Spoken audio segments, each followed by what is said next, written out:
Hey everybody, welcome back to my channel. So today we are working on a 2011 Ford F-150 V8 naturally aspirated motor. So I could not find any good videos on YouTube on how to access the alternator on my truck.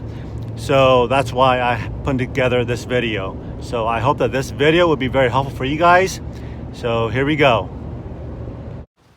Okay, so let's take a look here. Let me back off here. So originally I took the alternator belt off. That was pretty easy. Right down here, see right there, there's a pulley tensioner right there. It's a 15mm bolt.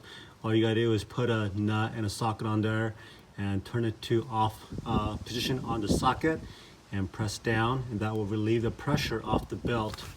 And the belt looks something like this.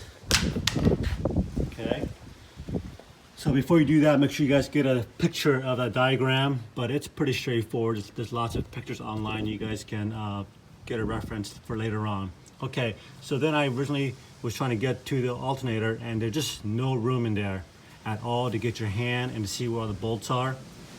There's only 2 bolts.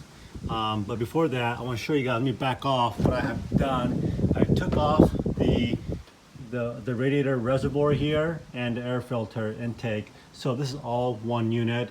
It's just simply 2 bolts, right here and right there. And you just got to remove these 2 little clamps, the hoses, one's in and one's out, and return, sorry. So once you remove those 2 hoses and those 2 bolts, this thing basically just pops right up. And you can see where the bottom of that air filter, there's a nipple right there that just comes right up.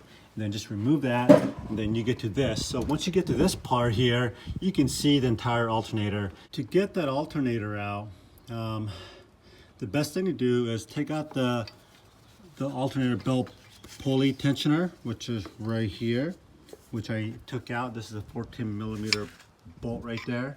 So that slides right out. Once you do that, and you can, as you can see, I've already got it out right there, and I'm just about to drop it on the floor here. So anyways, that is the key to getting the alternator out without taking out all the hoses and making it too complicated here. So I hope that was helpful for you guys, and then to get it back in, it's just a reverse order.